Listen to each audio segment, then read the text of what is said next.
Hello, everybody. This is DJ with TouchPix. Can everybody hear me okay? Yes, I can hear you, DJ. Perfect. No issues today. Thank you. Welcome. All right. Let me see. We got a little bit of a small group today, and just want to be mindful of everybody's time. Yeah, so let's start with some introductions. I'm pretty much all set up today. I see Tia's on the call. Again, my name is DJ with TouchPix Support, and I'm going to be hosting this webinar with my co-host here, Tia.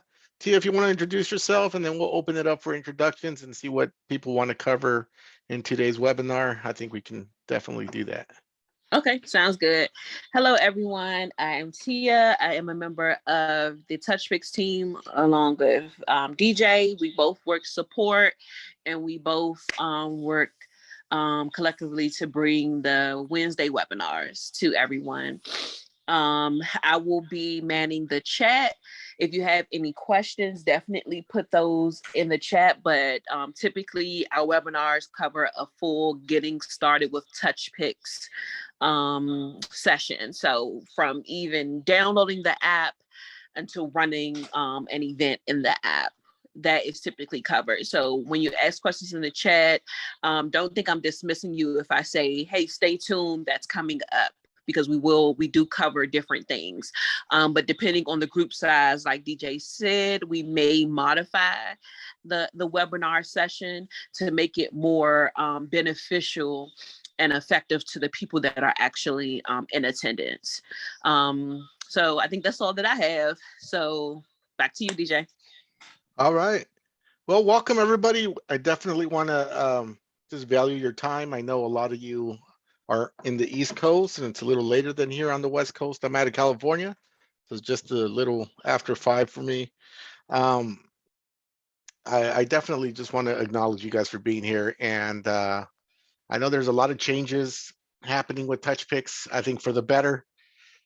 There's new things that people haven't seen before. Maybe they need some refreshers on certain things. And, sometimes when it's a smaller group like this, I think it's pretty beneficial to kind of go over, some of the key things that you guys want to learn as far as how to better set up your TouchPix events.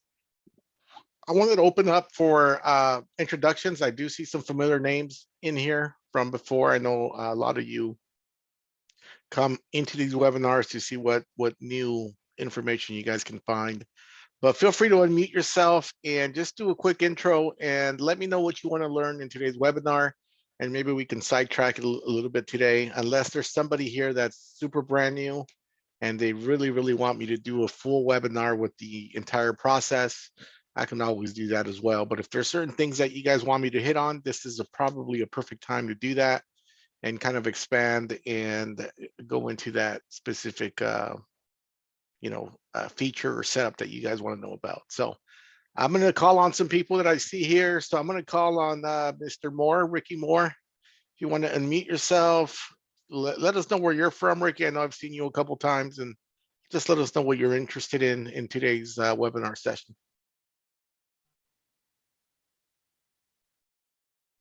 Hey, Ricky.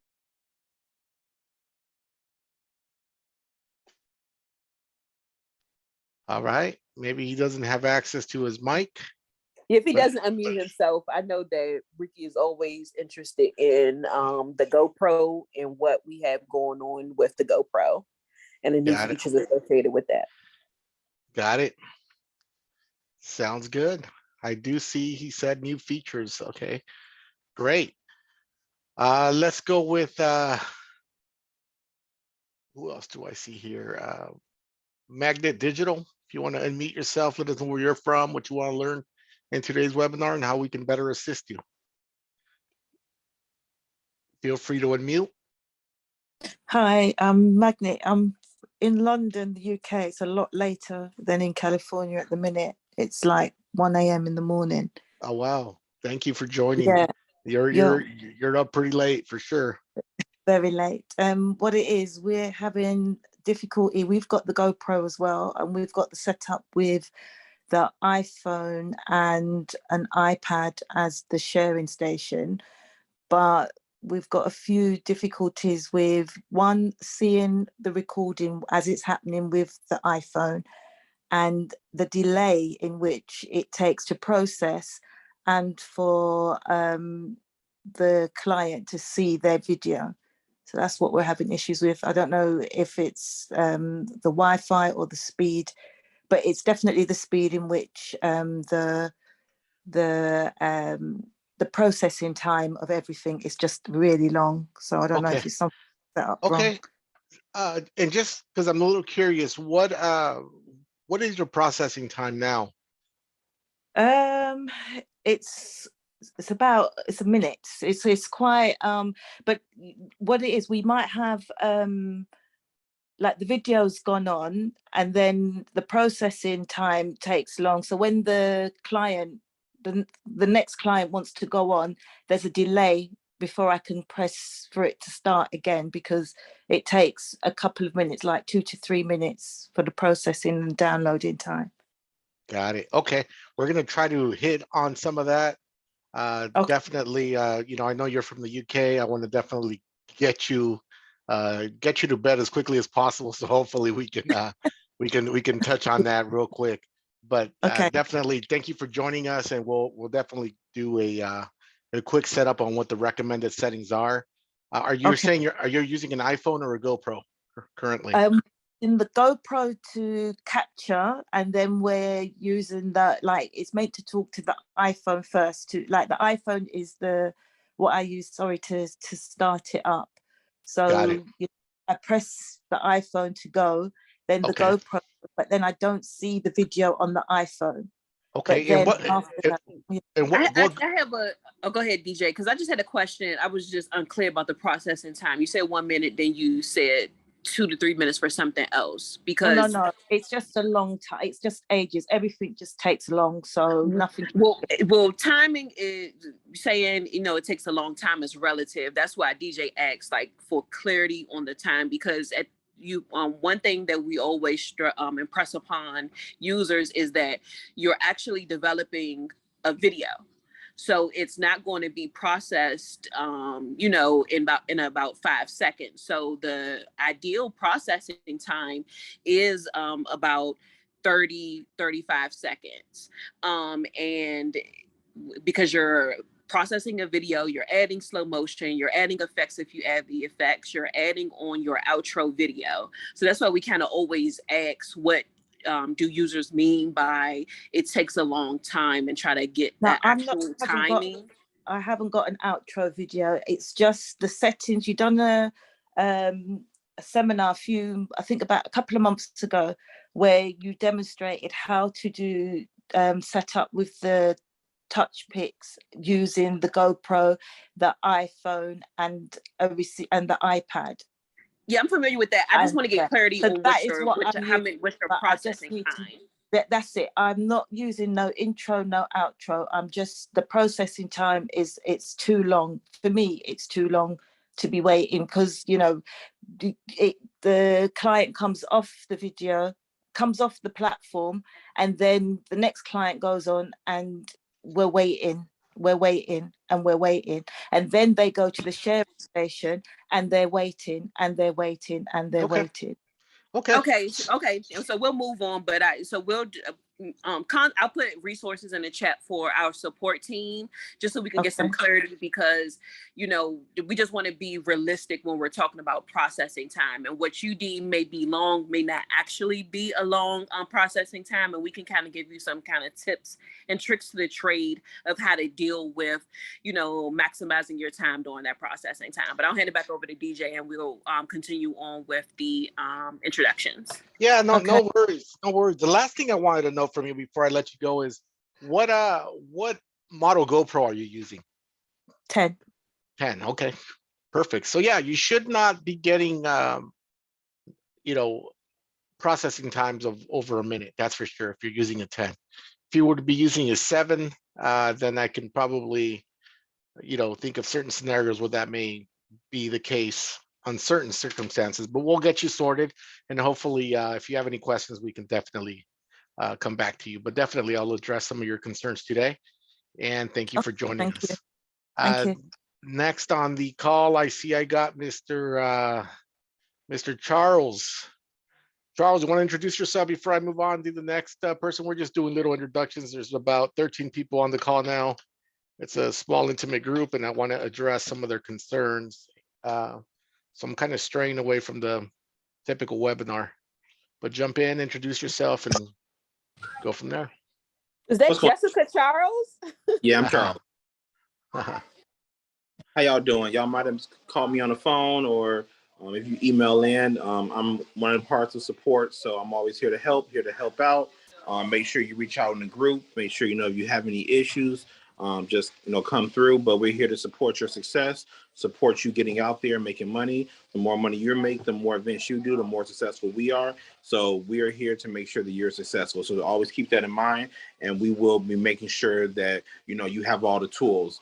So whether you're using an iPhone, a GoPro, a lot of cool stuff going on, a lot of different ways to go. Hey, Calvert, and we're going to make it happen.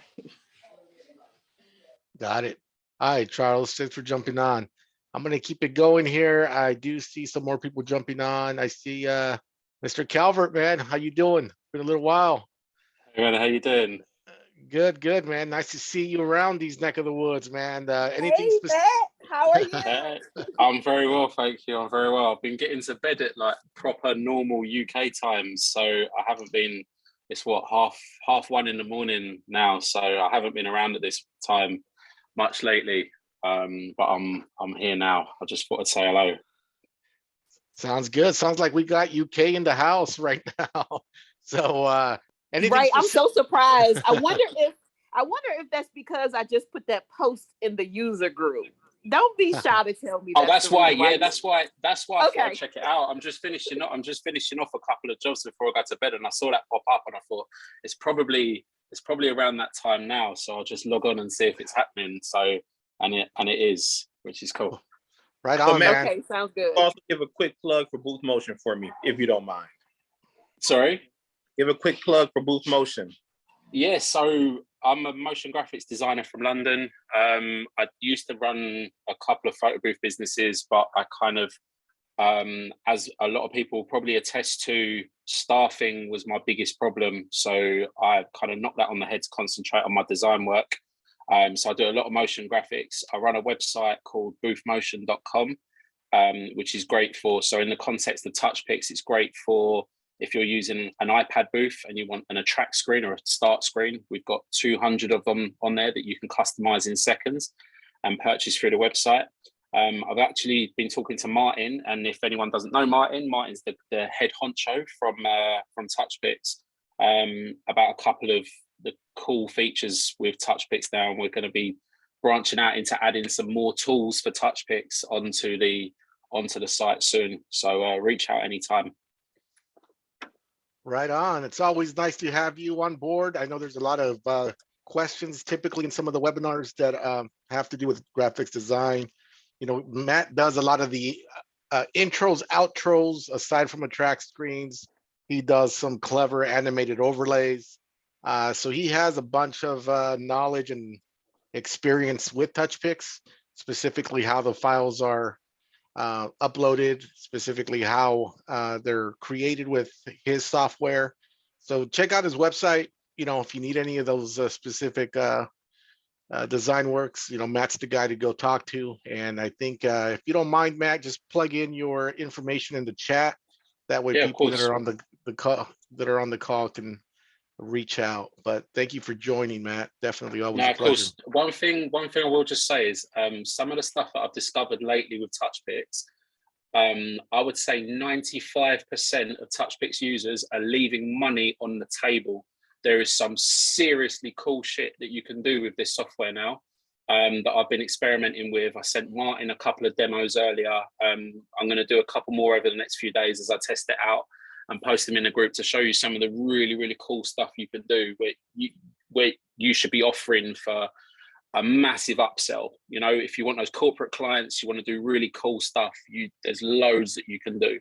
You just got to exploit this software for everything that you can, because there's a lot that you can do.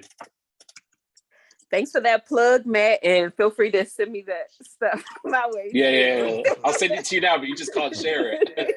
Yeah. But yes, thank you so much for that. And we really always want to emphasize, and not just because we're Charles, DJ, and myself are on the TouchPix team, is really some innovative, pioneering things happening with TouchPix that puts us ahead of the curve. And we always want to tell users that, you know, they can get the most bang for their buck. And when someone says that the software is too expensive, actually it's not. When you break down everything that you're getting, and also when you compare it to other software in the business. So thank you for that, Matt. And I look forward to everyone on the call just exploring what we have to offer from this webinar, exploring the user group. I put resources in the chat, and I'll keep updating the chat with different resources that you can click through, screenshot, save for future references. But we'll continue on with a few more brief introductions so that we can go ahead and get into the webinar. Sounds good. And lastly, I know Matt's been a member of our community for quite some time, and he's actually graciously enough provided us with some free test samples for you guys to get familiar with how to load these files. And I linked one in the chat. You know, it has his watermark, but this is just for you to test and know how to load a file properly. So when you do make the purchase, right, you understand that he is out of the UK and you're not frantically panicking at the last minute, trying to get this man up out of bed, right? So just practice. A lot of this stuff comes with practice, so I think it's pretty relevant. Go ahead and Everything download comes that. with practice. Everything comes with practice. Everything comes with practice, man. And it's the thing that I think Tia said earlier about the perception of the software being expensive. I personally think that comes from the fact that it is an iOS app. So in the grand scheme of things, you don't download any app on your phone and it costs that kind of money. But most of the apps that you're downloading aren't professional photography apps. And I think that's why there's this perception of cost when it's just really good value. Yeah, and I think that's a great point. And no, we get into that a little bit in the webinar, in the sense that, you know, I'm just going to start off with the weekly price. The weekly price is $50. That's something that I always explain in every webinar. Our pricing structure is as follows. For people that are brand new to TouchPix, we have 3 or 4 different plans, right? Mainly our most affordable plan, economical plan, is our weekly plan, which starts at $50. $50 gets you 7 days of TouchPix, right? And we don't monitor how many events you do. If you have 2 events, great. If you have 1 event, great. But if you have 10 events in a weekend, then that's awesome, right? And I want you guys to compare the value, because a lot of people are kicking tires and trying to see if TouchPix is a right fit for them, right? And sometimes we may be the right fit, and sometimes, you know, I'm going to say it, we're not, for whatever reason. But we'd like to know why we're not, and we'd like to expand on that and hopefully understand why we're not the right fit. But for an economical standpoint, $50 isn't that much money, right? Specifically if we're running 2, 3, 4 events, this is a fee that you shouldn't be out of pocket. This should be included in your contracting or your rental fees, right? You should never be out of pocket, you know, the amount of money that you're paying into TouchPix. In addition to that, if you compare with some of the, you know, some of the other software that's out there, I'm not going to name any names, but most softwares, they entice you with the low price coming in, but you start adding events, then they're going to want a piece of your pie. So you add 2, 3, 4 events, they want more money from you. So all of a sudden, you might have started at $25, $30, and you have 2 events on the weekend, and now you're paying $50, right? So now we're back where you're limited. So always do your research, and I always want to be very transparent with our users. Yeah, $50 is probably the most economical, but if you're able to save up and pay for the year, you're going to get a best bang for your buck in just buying the year, right? The year is $9.99. It goes on sale 3 times a year, $7.99. And you know, you break that down into a 12-month period, and you're saving a substantial amount of money. But we understand not everybody's booking heavy. Some of us are, some of us aren't. You know, so maybe look at the weekly, look at the monthly. Monthly is $140. That still gives you a little bit of a discounted price. But always choose what works best for you and your business. But just from just doing this for quite some time, since 2013. This should never be out of your pocket.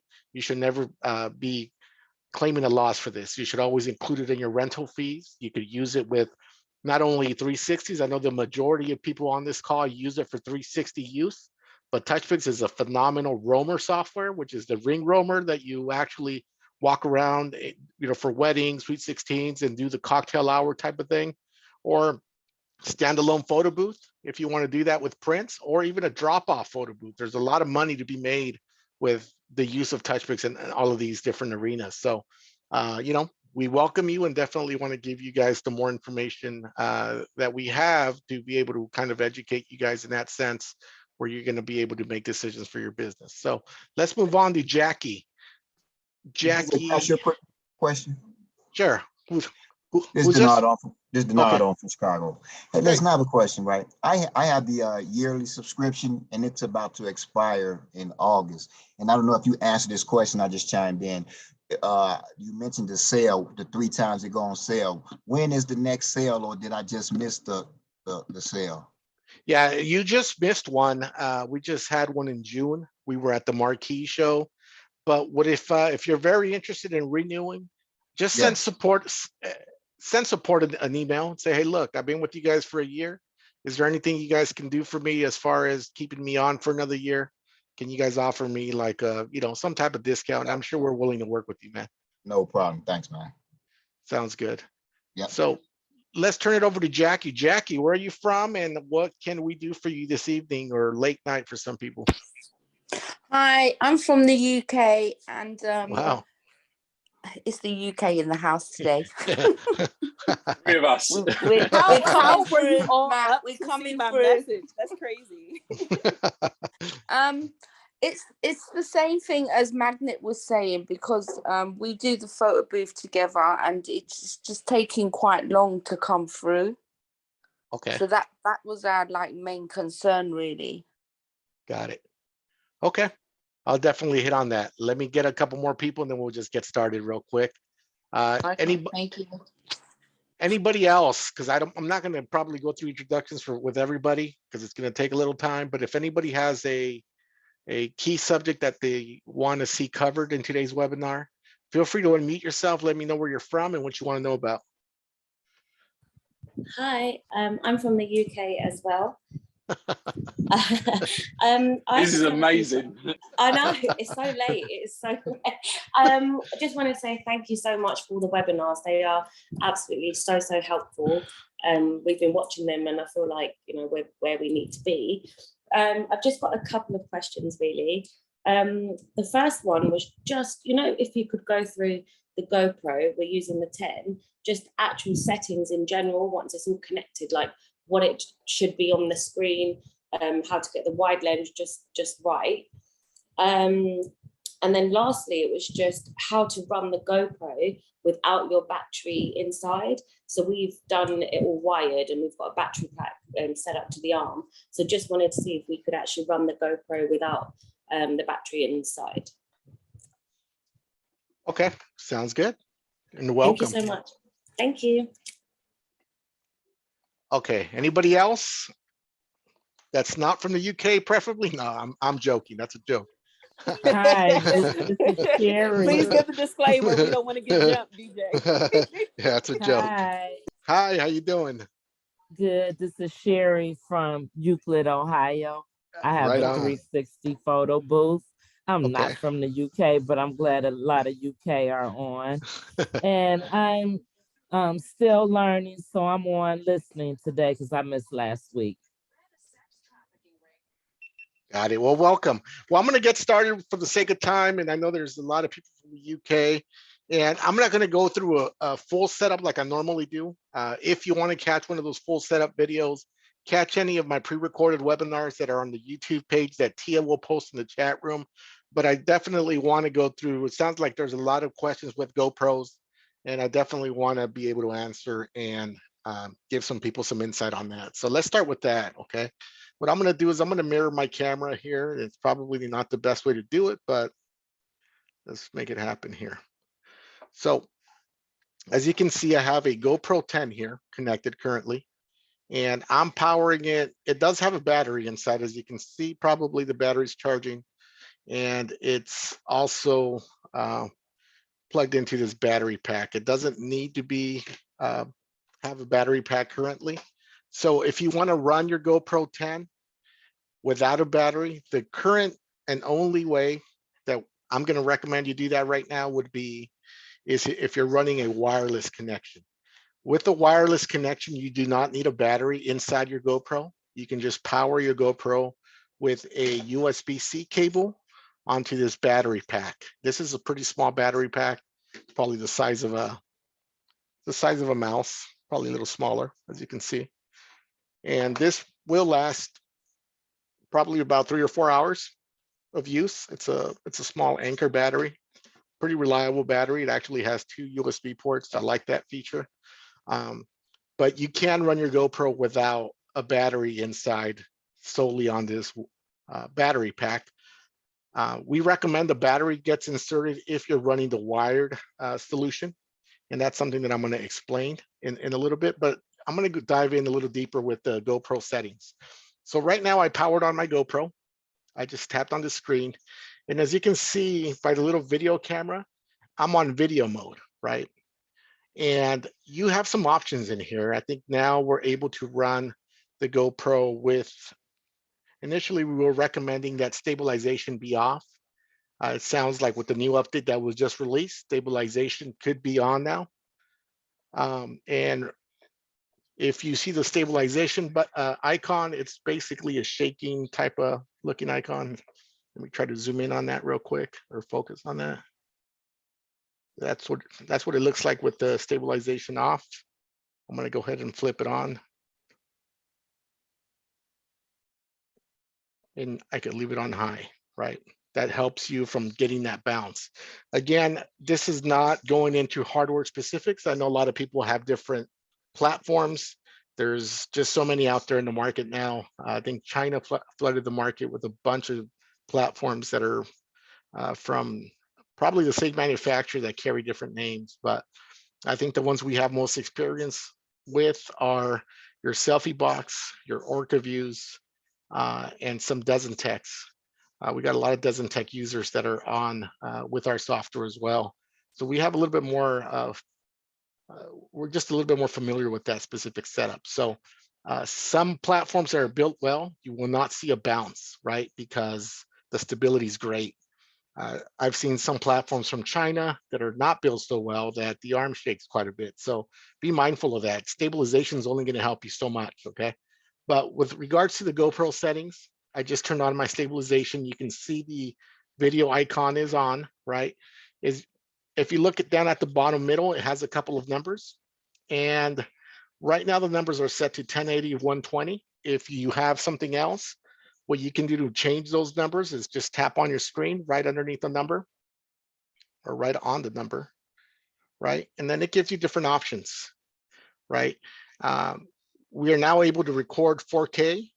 We're not going to concentrate on the webinar, the 4K webinar today.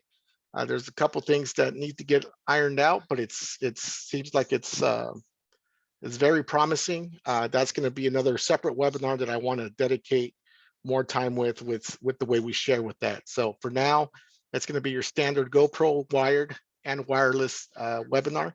So if you want to change any of these settings, right now we're on 1080 to 120.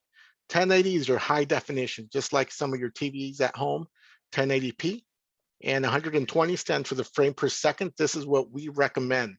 A lot of GoPros are able to record at 120 frames per second, which is true slow motion. 240 is actually true slow motion, but for purposes of file size and to get your processing time where it needs to be, we recommend you use the 120. Again, 1080 and 120 is where you need to be with your GoPro, and it needs to be on video mode. Stabilization should be on. You can leave it on high if that's what you want to do. And I want to go furthermore with the GoPro, right? Because I don't know if people are doing wireless or wired, but I want to explain some settings. What I'm going to do now is I'm going to flick down on the GoPro and then go to the left, right? We're going to go into the preferences. When we go into preferences, this is where you want to be mindful. There's a lot of little tweaks that probably get overlooked. And I'm going to start with general, right?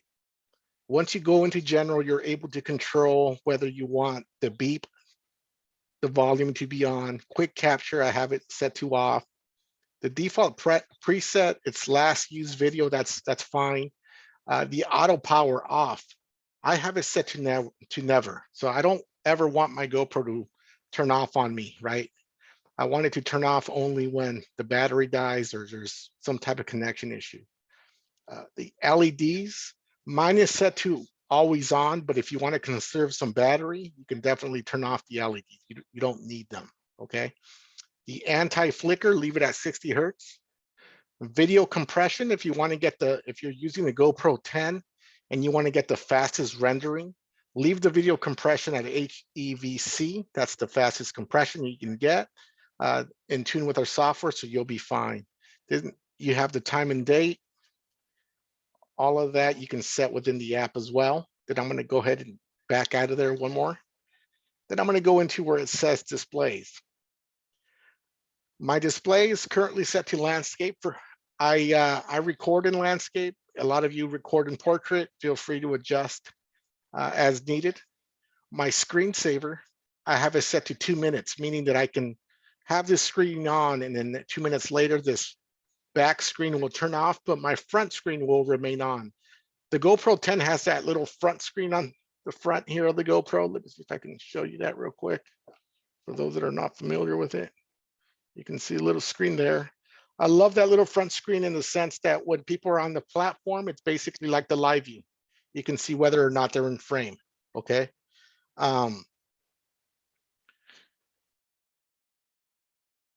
Screensaver, 2 minutes. Screensaver for the front or back, I just want it to match, right? Match the rear or front, or you can just have the back turn off and have the front on, whatever you decide. For battery saving purposes, I leave my brightness at 24%. I don't need the GoPro to be full brightness, right? It conserves a lot of energy if you tune it down just a little bit more. I don't need any of the grid marks, right? Those are all optional. So those are my settings on the display portion. Now I'm going to go into where it goes regional. My GPS is on, doesn't really need to be on, but it's on by default. I've never changed that, right? So now I'm going to go into mods. I think I have it at default where it just says max lens mod. I leave it at show. Let me see, there was one part that I wanted to show you, and it's not in the general preferences where it's at. It's under the connection type. If you go into the connection type, the wireless connection is on. If you go to Wi-Fi band, I have mine set to 2.4 gigahertz, right? A lot of people have had success with 5 gigahertz. And I just want to briefly explain the difference between both of them. So 2.4 gigahertz, it's a lot like, let's talk about maybe your home router situation, right?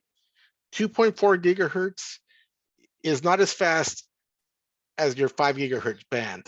2.4 gigahertz is meant for longer distances, right? Meaning that you can probably get away with having your GoPro and your controlling device if you're operating it wirelessly, where they're a little bit further apart. 5 gigahertz is extremely fast speeds, but it compromises the distance. So you be the judge of what works best for you.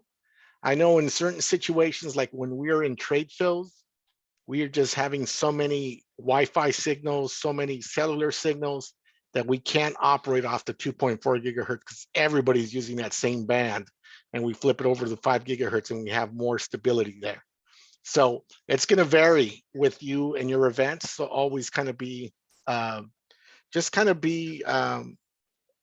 aware of that situation, because if it's not connecting for whatever reason on 2.4, you might want to turn off your GoPro and put it on 5 gigahertz. And, just really depends. And this is kind of where the wireless connection can be problematic, but it's not really a TouchPix issue. I see it all around. Every single 360s software talks about some connection issues because with this connection, it uses like a double, network connection, right? Your GoPro ties to its to the Wi-Fi of your device, and some other software they need extra Wi-Fi antennas. So it's really more of a preference type of thing and what works for you. But just know that the more you know about the Wi-Fi bands and how they work, knowing that 2.4 covers a larger distance, but 5 gigahertz is faster, it'll have you pivot or have you ready to kind of adjust it accordingly, right? This is why we recommend now wire connection, because the wired connection is, you disregard this, right? The wired connection is stable. The wired connection will get you to point A to point B and have you run a near flawless event. So anybody have any questions with the Wi-Fi bands whatsoever? Okay. So that's pretty important because I want people to understand where the Wi-Fi band is and how to definitely do that. In certain events, people are stressing out. You know, one of the things that I want to explain too is when you're doing an event or before you're out there doing a live event, make sure that your GoPro and your iOS software is up to date. So I'm going to go ahead and go back to my iPhone here, and I'm going to just show you where those basic settings are. I'm going to go into my settings tab here on my phone. For people that don't know, once you tap into the settings tab, you're going to see this big, large banner at the very top right over here, right? In my case, it's the name of my company, right? I'm going to tap on that. And if you want access to your subscriptions, you're going to hit subscriptions.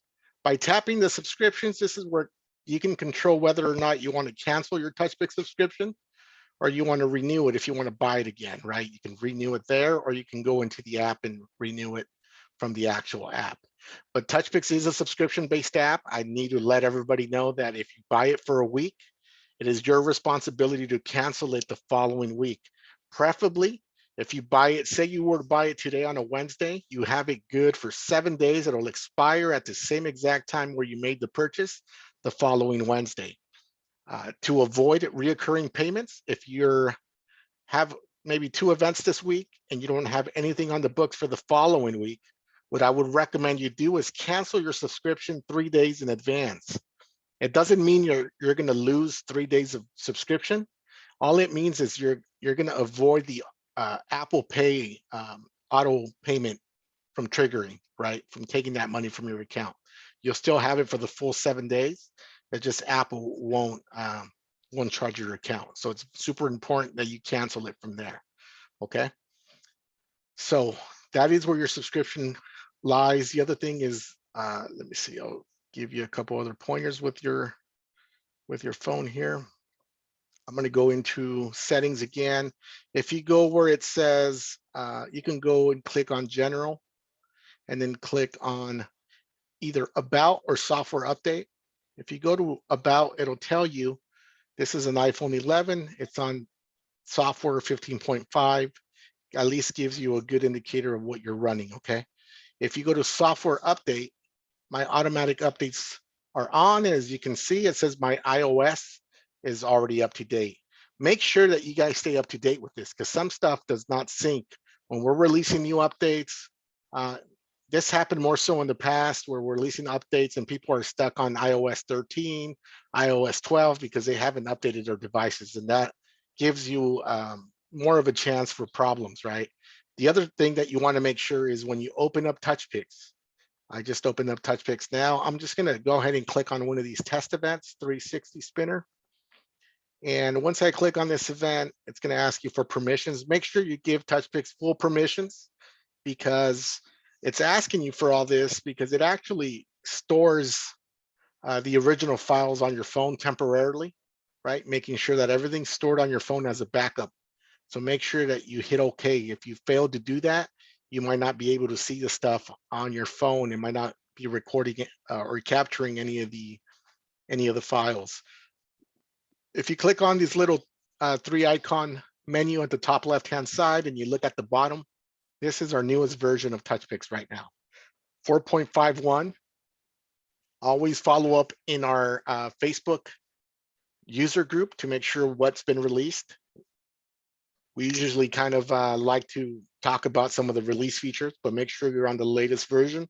This version just came out on Monday, right? It has a bunch of new features.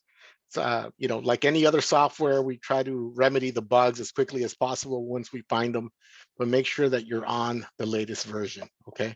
So I'm going to go ahead and quickly go into, how am I going to do this? I'm going to transition over to scanning into an event and showing you how to connect the GoPro and see what times I get as far as processing time.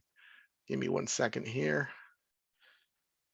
I'm going to transition. So if anybody has any questions up to this point, maybe Tia, if you can take over while I make that transition from my computer.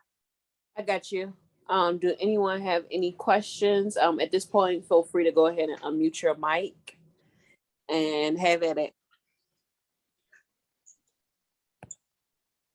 Not a question, but it is definitely worth pointing out that if you do any subscription through your iCloud account, you can cancel it immediately and it won't expire until the time period that you paid for has elapsed. So if you do like a week subscription and you're worried that you're gonna get recharged for it when you don't know how many bookings you got and whatever else, and you think you're gonna forget to cancel it, you can cancel it immediately after you paid for it, and you'll still get to use it for the week and you won't get charged again just in case you forget. Yes, good point. And we always tell people that, and then we always stress the fact that the subscriptions are just that. It's a subscription. You're entering a subscription and an agreement with Apple that you will either be paying them a fee monthly, weekly, or yearly. And a lot of users are under the impression, well, I just pay for a week. So why is it being charged? No, you pay for a weekly subscription. Thank for that. So that's a caveat into just stressing that point that our subscriptions are reoccurring. So if you want to opt out of that subscription, you will need to cancel that directly through the App Store.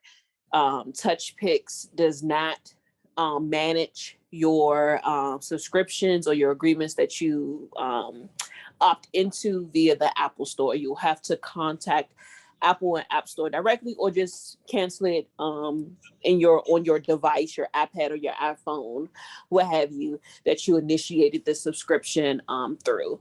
So we always try to stress that point. Does anybody else want to chime in, have any questions, etc.? Yeah, Ms. Tia, I've heard a lot of questions about the power cord that goes from when you're doing the GoPro wired, the power cord that goes from the battery pack to the mini iPad. Is it a certain cord you need to keep that iPad charged up? So if you're using the iPad setup, the iPad, the newest generation of the iPad mini, yes, iPad Pro, or the newest iPad Pro series, you're using a USB-C adapter. So to be able to charge that device while you're running your machine, you need to use the official Apple USB-C adapter. And additionally, not all battery packs are compatible. And we've been testing different things. It's really just hit or miss. So we've been spending our money to test the different devices. So, I mean, the battery packs, so you guys got to do that on your end. We can't really advise you on which battery packs to use. You have to kind of test that for yourself. But you definitely need to use the official white Apple USB-C cable to be able to charge your device while it's operating. If you're using the setup that you can use the USB-C adapter with pass through. Okay, so it's not the wire, it's the battery pack that's actually the key to hit or miss on if that mini iPad is going to charge. No, it's the wire. You have to use the official Apple wire. I can't advise on if you use any after brand, any off-brand wires. That's something that you would have to test for yourself. I'm only speaking on what we've tested, which has been the official Apple USB wire with different battery packs. So you can test for yourself if it may work for a off-brand USB-C cable. We just can't advise on that. Okay. Okay. Thanks. No Yeah, problem. so I got a picture of how that looks like. This is the actual official USB-C from Apple with the pass-through. It has a USB 3, HDMI, and a USB-C pass-through. My experience is, if you want this to be successful, with my experience is certain battery packs are able to provide charge USB-C. USB-C seems to be a better connection, offering optimal charging, fast charging, and typically some of those battery packs are able to do that. And again, just kind of test at your own leisure or convenience, but those are the ones that we've been testing. And I have one made by Anchor. And if I get a chance later, maybe I can probably link you guys where I'm able to actually charge my iPad mini and with the same adapter. Now, if you're using a iPhone for the GoPro wired setup, there is no way around it. You do need the official USB 3 to Lightning cable. It does not have pass-through, okay? It's a little weird to me because Apple makes two different dongles. One does have a pass-through. This one does not. The one with the pass-through does not work, okay? So people don't make the mistake and buy the one with the pass-through because it's not gonna work. The USB 3 cable to Lightning is the one that you need. So I will be showing you the connection today with the iPhone and a single USB.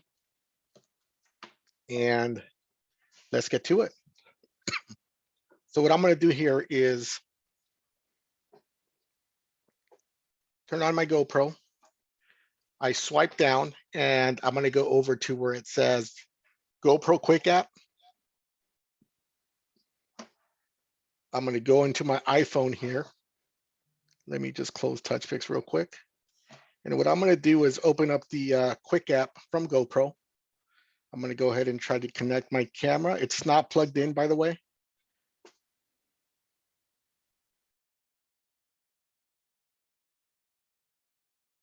I'm going to connect my camera here. It's searching.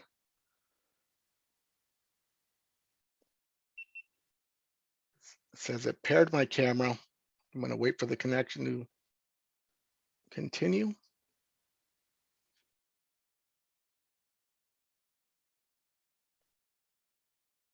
I'm going to hit control your GoPro. I'm going to enable preview. Hit continue.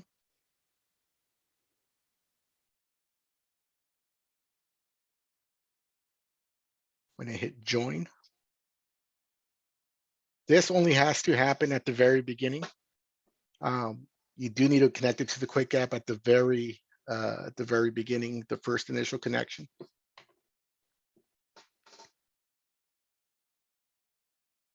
So it's already started the preview, as you can see there. And what I'm going to do is I'm going to minimize it. So if you don't know how to minimize your screen, just swipe up, let it hover, and then I'm going to look for my TouchPix app. I'm going to open up my TouchPix app.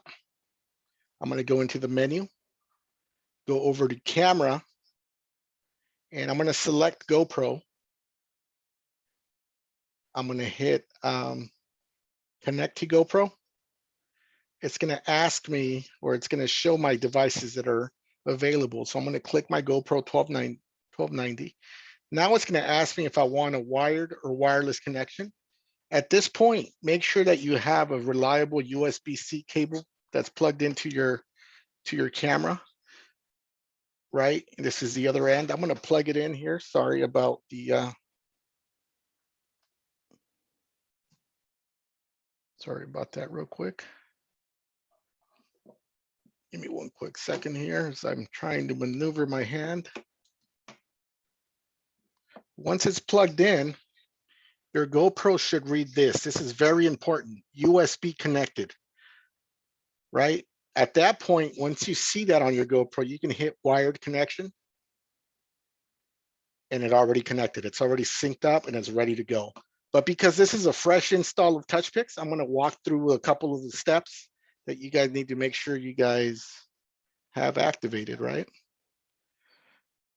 First of all, my quality is at medium quality. I'm going to switch it over to ultra high quality. what I'm actually going to do is I'm going to remove the compression. So you have an option now to remove the compression. Please do not do this unless you're absolutely sure that you have great internet connectivity, right? If you want to find out what your internet connectivity is, you can do it like this. So I'm going to remove the compression, and it's actually giving me a warning telling me to make sure that I have very fast internet to use this, okay?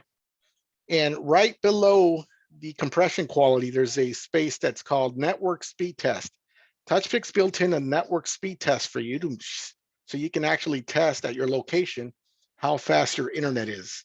So I went ahead and toggled that onto the on position, and it's doing a network test right now, and we'll see what my current speed is here. It might not be so fast because I'm doing the webinar and I'm doing a bunch of other things here on the side, but at least it'll give you an idea of whether or not you should be using without compression or not. So this is my speed. I have 347 download, which for me doesn't really matter too much. The upload speed. If I was at an event and I got the upload speed of 16, I probably wouldn't use it without compression. My buffer from prior experience, I want it at least at 19 or 20 so I could feel comfortable enough to use it without compression. With this specific speed, I would probably turn on the compression and leave it at ultra high quality. But because we're doing the webinar, I'm just going to proceed with it. That way you guys just can see some of the difference on that, okay? The other thing that I want to show you real quick is I'm going to try to show you the sharing station fairly quick too. I have an iPad there. I'm hitting activate event. This is one of the newest features. Now, when you hit activate event, it's going to ask you if you want to do, if you want to activate it as a, for ScanPix or online sync, right? So you have some options now that are a little bit different than what they previously were, right? It'll say test sharing station or active event. Really depends on how you want to use it. If you want to do sharing station, it's going to ask you for ScanPix or online sync. You really, decide. This is more for the GoPro when we start unleashing the 4K capabilities. ScanPix is going to play a crucial role. I'm not going to go into too much detail with that, but for now, I'm just going to go. Let's just go with the ScanPix session for now. And it's going to ask me for the QR code, which then I'm going to see if I can get it from my screen real quick. DJ, quick question while you're on that session right here. Yeah. What decides when you choose the online sync versus ScanPix? Well, we haven't really covered that. That's something that I need to get clarification from the developer with. The whole 4K feature is coming out real soon, and we just need a little bit more guidance on that. But we'll explain that. What's the question though? What decides the online sync versus ScanPix?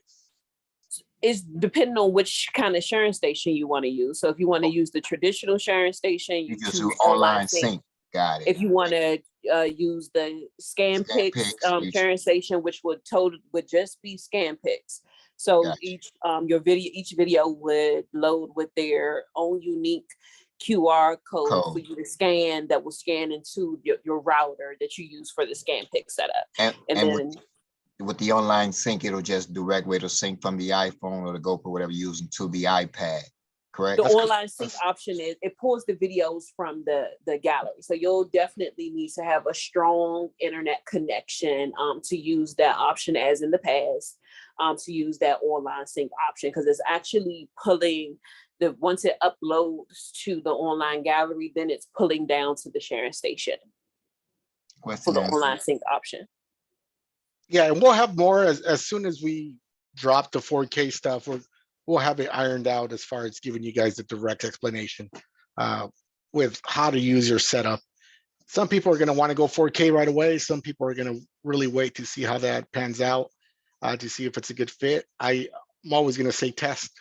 You should not be going 4K because it was released and you want to try it at your next event. You should be testing way before that becomes a live feature for you.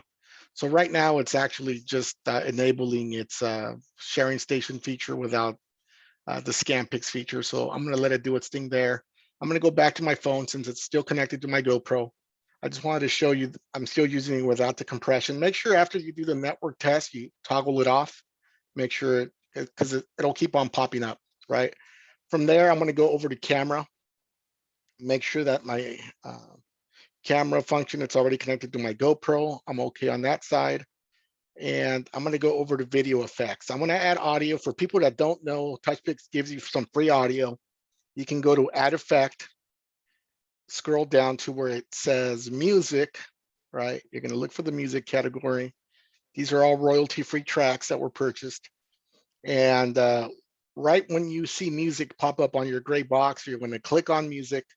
It's going to ask you, it's going to grant some authority as far as wanting to download some tracks. You're going to hit OK. It's going to download about 14 free tracks that you can choose from. It's all feel-good music. You know, you shouldn't be using any major top 40 songs because those are not royalty free. You can get sued. You can get taken down from social media. We're trying to teach you to do things the right way, which is another reason why we provide you with 14 free tracks. Okay, so we're going to hit on track number 13. I'm going to add a couple of effects. I still have room for 2 effects. I'm going to add the black and white portrait effect. Hit done. When you see the black and white portrait effect in the box, I'm going to click on it, and this is a timeline at the bottom that opens up. I'm going to tell the software that I'm only going to want to use that effect on that portion of the video, right? And then I'm going to add a video outro. I'm going to click on post roll. This is where Matt comes in handy if you don't have your company name branded already with a video outro. You can take care of you there. I'm going to add an animated overlay. Well, not the animated overlay, the outro video. I think I have it labeled there. So everything is saved. That file was saved onto my phone, right? And when I loaded the file, I basically I selected where it's located on my phone. And in my case, it's under my iPhone. And here it is. And it's already loaded. So now I'm going to go back and now I'm going to test to see what the speed I get from recording, okay? So as you can see, this is the TouchPix interface. There's my GoPro. I'm going to go ahead and click slow-mo record. You see my GoPro turn on. It's going through the countdown. You don't see the live view. It's recording, right? I'm going to just wave my hand in front of it a couple of times. So now that it finished recording, it double beeped. And as you can see, the wired solution, it's already adjusting the play speed. All of this time previously with the wireless method, it took a little bit for the GoPro to transfer the file wirelessly over to your iPhone. And in this case, it's already applying the overlay. It's applying the outro video. It's going to apply the audio, and we're done. It's going to play it back now.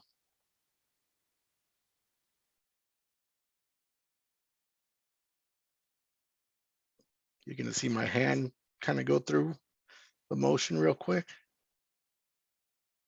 It's doing some of the effects. So that took a lot less than 30 seconds. You know, I think maybe I should do another example with the timer on. That way we can get some specifics. So I'm curious to see what the people are going through that are having some tremendous long processing times, right? What I'm going to do now, just for illustration purposes, I'm also going to add a animated overlay and see how much longer it takes with the animated overlay. So to add my animated overlay, what I'm going to do is I'm going to go into the settings. I'm going to go back into the settings, video effects, and I'm going to hit add effect, and I'm going to go to overlay alpha.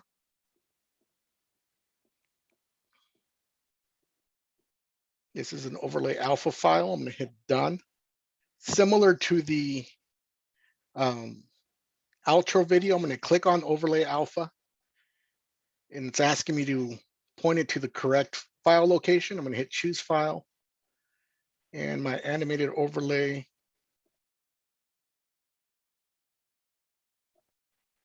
I think it's this one here. Let's try that. Now I'm going to get ready to go back, but I'm going to turn on the timer because I'm a little curious to see what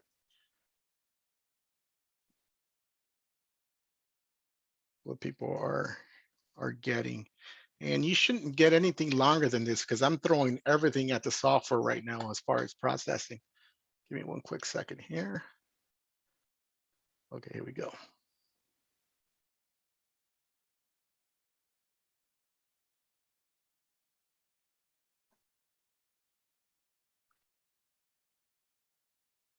Timer's not working. Okay, here we go.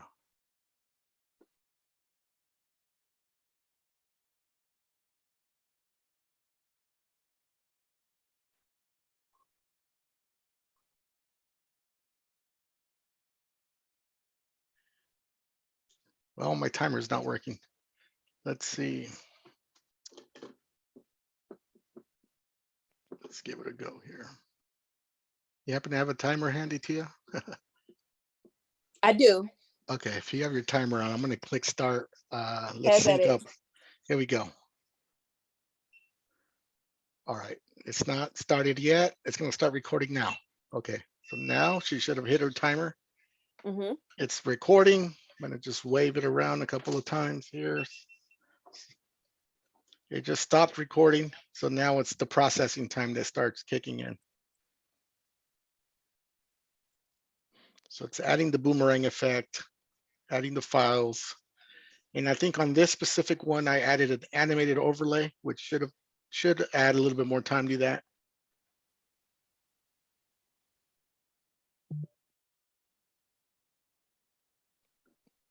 Every time you see adding audio, you know that's the last step. And then you'll do the video playback now. The total time from recording the video to its completion was 39 seconds. Yeah, and that's from recording the video. Mind you that my recording is set to 5.5 seconds of recording, right? So again, this is using an animated overlay. And I'm not using the right outro file size, but that's on me. So I just kind of wanted to see if that made sense for the people from the UK that were having some issues with their GoPro. Are you guys using the wired method or are you guys using the wireless method? You guys still there? Yeah, wireless we're using. Sorry, I have to I was saying find. they may be asleep. Okay. No, we're not asleep. We're wide awake, thanks. Okay, maybe right now I'll do a wireless session after. Let me sync it to the sharing station and maybe I'll do a wireless session and see what timing I render from that. But it's probably after that 39 seconds total with recording.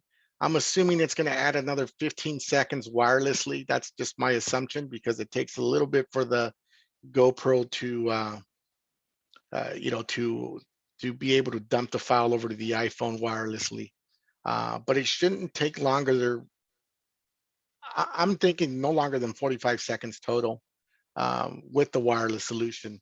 But let's do the sharing station and then we'll open it up after I show these next couple of demos. So for the sharing station purposes, I scanned that iPad for the sharing station. I'm going to recommend the following for people that have never done this. Click on settings. If you go to settings, make sure that your Wi-Fi and Bluetooth are to the on position, right? Your sharing station probably should be hooked up to a Wi-Fi because you're sharing with it, assuming that you want to deliver that content. It does need to be connected to internet. But the Bluetooth and Wi-Fi need to be on the on position. If you go over to general, to the right, you're going to see a category called AirDrop. Make sure AirDrop is set to everyone. Make sure it's checked. Then hit go back. Then go 2 options down below general and go over to display and brightness. From display and brightness to the right, you're going to see an option called auto lock. Make sure auto lock is set to never. This prevents your iPad from falling asleep, making sure that there's no connection disruption whatsoever. After you have these 2 steps fine-tuned, you're going to want to go back into TouchPix, right?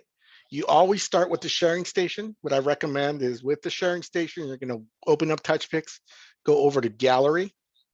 you're gonna see an S with the circle around it. You're gonna click on that S and you're gonna activate the receiver, because this is gonna be your receiver device. If it helps, put a sticky behind that iPad and write receiver on there, right? Then you're gonna wanna come over to your iPhone. You're gonna click on gallery. You're gonna click on the S with the circle. And this is gonna be called a sender. You should see the name of your iPad pop up. And it says success, it's connected. That turns into a green R. So I've established a successful connection. Mind you, right now I'm transferring high definition files, and they've already transferred over. One has already transferred over. You saw the, you can see the little thumbnail pop up onto the screen. If I click on the thumbnail, you can hear the actual track now. You can see the animated overlay, right? So the person from here can either choose to either share it to their devices. For people that are at home, I'm gonna have you scan into that now. You can actually download that from your phone. So if you're at home and you wanna see if this actually works, then you're able to see this on our gallery. Go ahead and scan that QR code, and you should have access to that test record that I just did here, right? I'll leave it up there for about 5 more seconds. That way I can give you guys a chance to download if you wanna see that it does work. Again, it works because it has internet and I'm uploading the files, right? So I'm gonna go ahead and take that off. And if I hit done here, don't mind this isn't a track screen. I accidentally loaded it in the track screen there. But as you can see, those are my 2 videos that I've tested today. One of them was the one with the animated overlay. The second one was without the animated overlay. But you can see that these are original files that are not compressed. One of them is at like 19 megabytes. The other one's at 21 megabytes, which they're extremely large files. If you go compress ultra high quality, you'll probably be getting about 10 megabyte files. So it's double the size. So just be mindful of that, okay? So any questions with the sharing station technique? Perfect.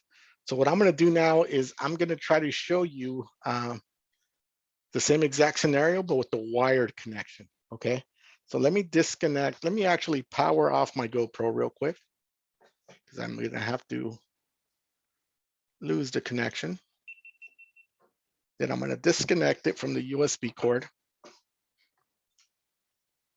I'm hoping that these webinars kind of convince you to go wired, because I do feel that wired is the answer for a lot of the issues.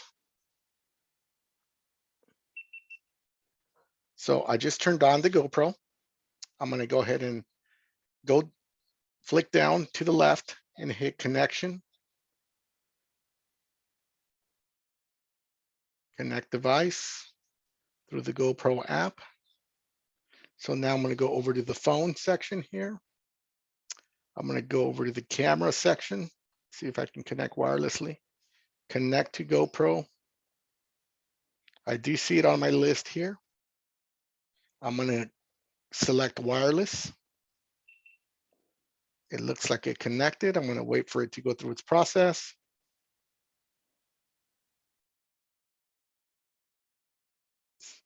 Wants to join the network.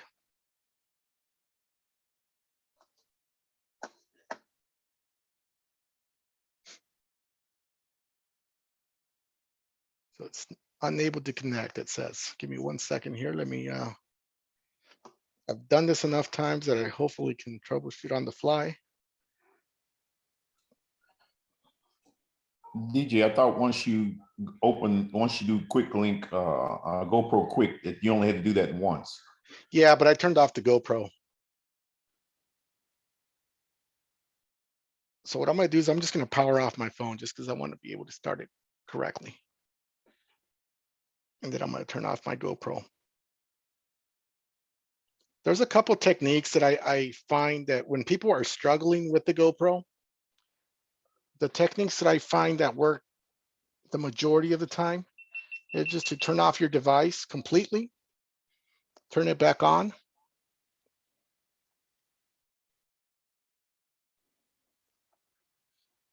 Gonna turn on the GoPro again. We're gonna try it one more time. And let me put my phone down real quick. And if this doesn't work, the added, it's kind of my go-to when I'm on the support line is I have people remove the battery out of the GoPro and kind of not reset the GoPro, but just remove the battery.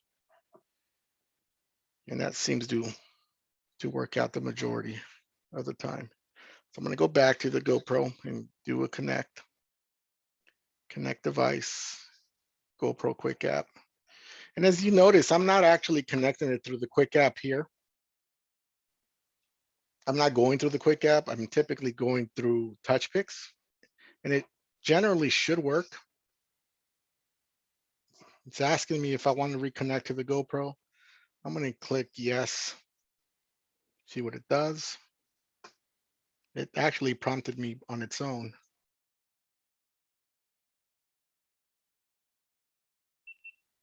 So I hear the connection. It's going to ask me to join the network.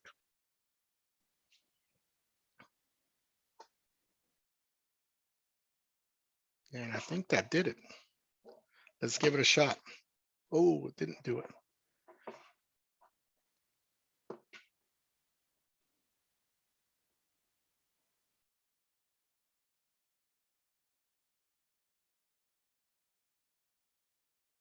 Let me use the quick app just to make sure we're doing everything correctly here.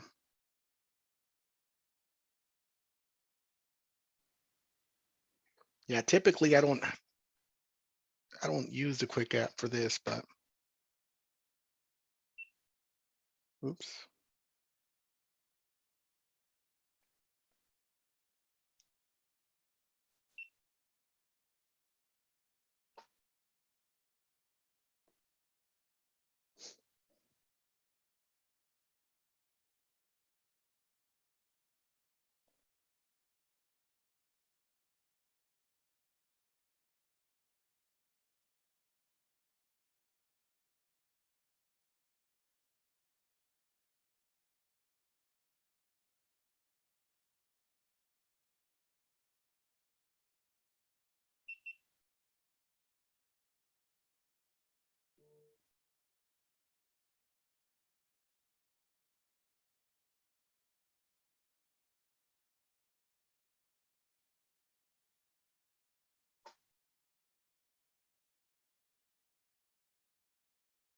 Yeah, see, it's giving me a little bit of issues here. Give me 1 sec here. Let me try my go-to plan and take off the battery and go from there. See, you guys experience any of this at live events? This can be super stressful. I get it, you know, but it's not all the time that this happens. Right now, I'm going from wired to wireless, and it's not. Hey, DJ. It's not liking it. Yeah. Do you ever go to the GoPro and reset the connection there? I've tried that. That's kind of like my last. I go through certain steps. So these are my initial steps. I try not to tell the client, like, if you were to call me during the support time, hey, reset your GoPro, because that can, depending on your knowledge base and depending on how comfortable you are with that, it can put your anxiety levels at, you know, at an all-time high. So I always try to go through these processes. A similar thing happened to me last week when my iPad rebooted, and resetting the connection, not resetting in the iPhone was, I mean, in the GoPro was what fixed it. But I was seeing exactly what you're seeing here. Yeah, and it can be frustrating, right? Like I said, typically it doesn't happen this way, but you know, sometimes it's happened to me a couple of different times, but it doesn't happen frequently. Sometimes the connection works great, you know, but I'm just trying to show you that there's troubleshooting techniques to this. But if you're not, a lot of our users, unfortunately, are just not comfortable around with technology. And I always try to go with the least resistive path, the easiest path. Because if I say, hey, reset your GoPro, I'm going to have to walk them through every menu possible to make sure they know how to reset that, right? And resetting your GoPro settings sometimes, and I know you were just talking about the network. Sometimes you have to set your camera settings over again if you do a complete reset. There was a time where we were telling people to format their SD cards because of certain connection issues, and that turned into, it can turn into a kind of an anxiety attack for a lot of people, and hopefully this alleviates that. So I just took off the battery. Let's see where we're at with this. Now, DJ, because my experience with that is, because I disconnect my battery after each event, and once I start an event, the only thing I do is plug up, put the battery in, turn the GoPro on, and then I go straight to my iPad and hit GoPro Connect and go wireless, and it connects. So just done a few minutes ago without opening up that GoPro quick. Yeah, and that's how I started this. If you recall, I started without it, and then I went to it. So, okay. So no, I totally understand what you're saying.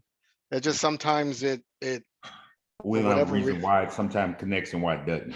And to be honest, right now I'm in my little man cave, and I have probably about 5 different iOS devices. Okay. And I've hooked up the GoPro to each one of those devices, so it could just be grabbing on to a separate, to a separate separate device for all I know, right? Because it's happened before as well.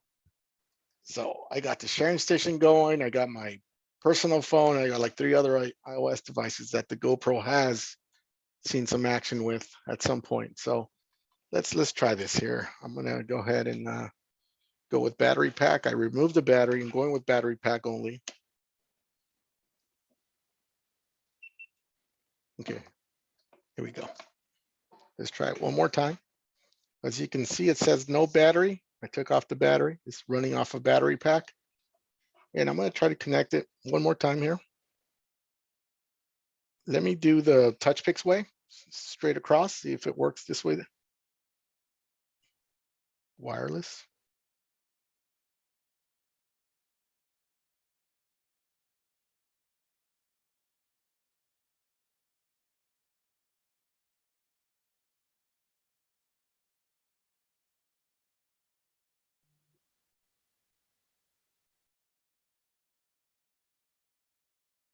So it connected. You see that?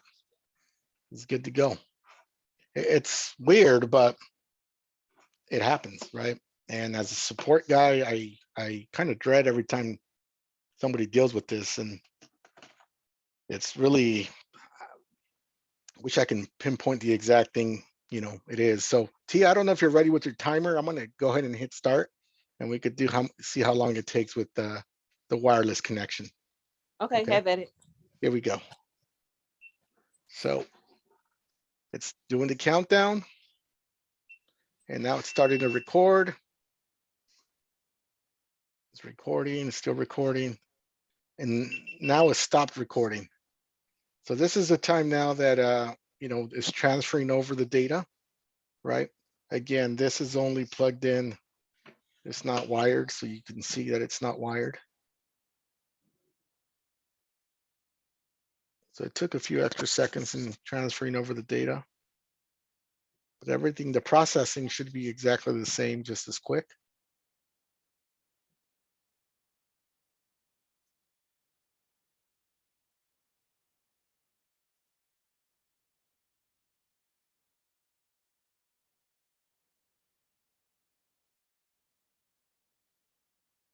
And there it is. Recording time plus processing 48 seconds. Yeah, so that's kind of what I thought, right? It was about 45 seconds is kind of what I was thinking. As you can see, I'll share what my record time settings are. I don't know what people record time settings are, but all of that is variable depending on what your speeds are or what your desired time is. Mine is at 5 seconds record time. That's where I have mine. So I'm hoping this made sense to the lady from the UK. I'm hoping that at least some of these troubleshooting techniques or settings on your GoPro can be Thank you so much. can Thank be you. can be modified. But did this seem like a long time to you with the wired compared to wireless? Or is this what you're experiencing? Or are you experiencing longer processing times? Our processing times is longer, and then the time, has it gone onto the iPad, the sharing station yet?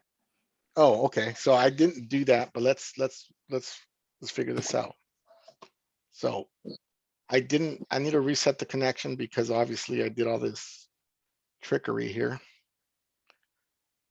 Let's see how long My it other takes. question is, how would you use the wired method on a 360? I put links in the chat already about about the wired method of, and the video, the use, My the question official. was, how would you use the wire if I'm on it's on the 360? Yeah, the video, the links that I put in explains that. So it's mounted to the 360 arm. So the iPad or iPhone that you use, you mount that to the 360 arm. So if you have a chance, just look at the video in the chat. And then if you are a member of the Facebook user group, and if you just search wired GoPro, you'll see a few different pictures of people with their setup and videos of people set up to give you a better idea, because neither DJ or myself have our setup right now. But if you go to the user group, you'll see pictures of people set up to give you a better understanding. And then if you have a chance, just watch that YouTube video, but you'll mount both devices on your actual arm of your 360. Okay. Yeah, there's creative ways of doing it. Obviously, I've done it with the iPhone and I have an iPad mini, so it's a little easier to manage with an iPhone or an iPad mini. I'm not too comfortable about mounting a full iPad on the arm. I would probably advise against that, but whatever your workflow looks like or whatever your workflow is, have at it and practice with that, but you should get substantial improvements in speed with the wired method. Plus, I think the biggest takeaway from that is that it frees up your Wi-Fi, right? What do I mean by freeing up your Wi-Fi? Typically your iDevice, like this iPhone is tied to this GoPro. I cannot share with this iPhone unless I have a data plan. The wired method still lets you connect to a Wi-Fi nearby, right? And now you can share if that's what you wanted to do. So, there's some advantages to that for sure. And just to reference what Tia was talking about, this is her setup right here, right? She's using an iPad mini. And, this is kind of what she uses here. iPad mini, mounted to the arm, GoPro, light, pretty clean, pretty efficient setup. I don't see how you can go wrong with that. It doesn't matter if it's an iPad or an iPhone. Obviously, the advantage to this setup here is the iPad, because it's a USB-C and you can charge your iPad with the battery pack if you find the right one. The iPhone may be a little bit of a, if you have long events, I say if you have anything over 4 hours, you may struggle in keeping your iPhone fully charged. If not, just make sure that you have your iPhone fully charged. And then in that video, you'll see around my arm, I wrapped around. I'll probably wrap it with some gaffer tape next time, but I have an official Apple cord wrapped around my arm, but it's the long cord that you can get from the Apple site. Amazon might sell it as well, but it's the extended official USB-C cord that I have wrapped around my arm that goes to the battery pack that I have at the base of my arm. Yeah, it's a wealth worth of knowledge in this group. Feel free to check them out. I don't know if you had some links to that, Tia, but typically Yeah, I put it in the chat. We were linking a bunch of stuff. So I would say wired is the way to go. It's the most reliable. It's the most stable. You're not going to run into any like wireless connection issues. You can share on demand. But it's, again, you're probably used to doing things wireless. And I don't want to, take you away from that. If you already have a good workflow going, let's find out why you're getting such a long processing time, and let's see how we can improve on that. Any other questions? No questions. Yes. Yeah. On the earlier, you was talking about the sharing station, new updates they had as far as online sync and scan pics. So with the online sync, are you going to have to connect the do the receiver and sender when you do online sync, or is that something different?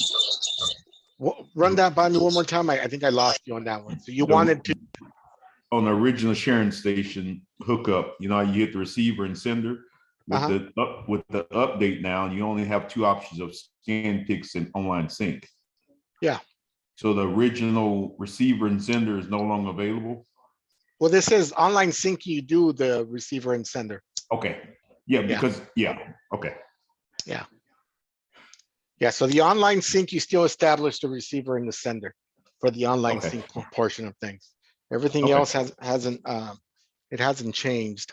So I guess I'll leave it off on this here. I'm going to show you guys something else real quick, and I'll leave it off on this just because I think a lot of you guys are pretty curious, and I haven't really done it this way in a little while, and it's about time I do it again.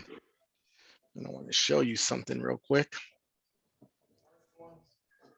So let me turn on my screen mirroring. I'm going to go ahead and disconnect from what I got going, and hopefully you still have enough juice here. Hopefully my phone doesn't die.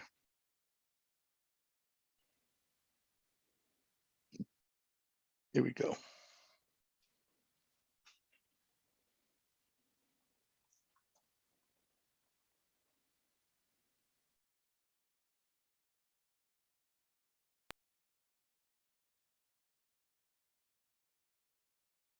Okay, are you guys able to see that? Yeah, right, cool. So I have my sharing station. I just moved it over to the side, and I have it plugged into a Lightning to HDMI. The HDMI is plugged into the TV. This is another way to run it off a slideshow if you want. You don't need the Apple TV box. You could use it, but if you want to hardwire it, you can definitely hardwire it this way. And the way I would go about doing that is I'm going to go ahead and, well, it's already on slideshow mode. So it automatically goes to screen mirror. And as you can see, it's not only a sharing station sitting on my sharing station stand, but if you have it plugged into a TV, it's also going to be playing all the videos as a slideshow with the video carousel here at the bottom so you can scan it through. This is a more reliable connection than an Apple TV, but I do understand that it does take some wires. It works great either or if you want to go Apple TV.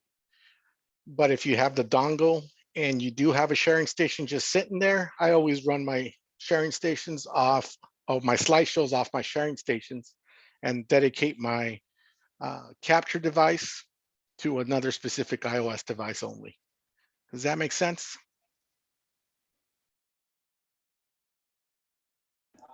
Yes. Perfect. Yeah, so I just wanted to show that because I don't think I've shown the Apple TV connection or the sharing station connection for at least a couple of weeks. And I just wanted to make sure that I get this in now. This is the wired sharing station method. If you don't want to buy a Apple TV, you can always buy the official Lightning to HDMI cable and run it off your TV like that. Perfect. Cool. So if you guys have any questions, let me know. If not, we're going to call it a night. I know a lot of the UK people are probably super tired. East Coast too. East Coast is tired, and I'm just getting warmed up. No. So hey DJ. Yeah. Hey man, I was actually I sent you and was it Tia a direct message. I was sick. I was tuning in. I didn't intend on tuning in into this, but I was hoping you was gonna hint on I was in I attended a webinar a little while ago, and you spoke about how you was provide internet service to all your devices, and you had hit on some type of device you purchased from Amazon. and you said it was providing stable internet to your devices. I think you're talking about ScanPix. It's an internet free connection. That's the only device that we've ever mentioned purchasing from Amazon. That's for the router for ScanPix, and I put those resources in the chat. Oh, okay. But, yeah. So did you catch it? I could put it in the chat again. Okay, Yeah. I don't know if I got it. Okay. Yeah, so a quick update to that. You might want to tune in next week, man, because I think next week when we are dropping the 4K setups, is gonna have to do a lot with ScanPix. So I don't wanna just kind of throw ScanPix in here because it's gonna throw people for a loop. I'd rather talk about it when we're talking about the 4K recording, because ScanPix is gonna play a major role in sharing that high definition file. Okay, got you. All right. All right, I'll tune in next week. Sounds good. Miss Tia, do y'all give out a schedule? No. I'm sorry. What is it? Okay. Do y'all give out a weekly upcoming webinar topic? Here and there, when we know if we have like a new feature that we know we want to highlight, we will definitely give everyone a heads up, like this is what the webinar will be. But here lately, we kind of gauge the audience that we have, the size of the audience that we have, and make it very intimate and intentional about the participants that we have on the webinar. But if we have something that we really want to showcase, and you guys just got to join or don't, because this is what we're going to cover, we definitely make an announcement about that. Okay, good enough. Thank you. All right, any more questions, or else we're going to call it a night. And we'd like to thank everybody who took the time to join us today.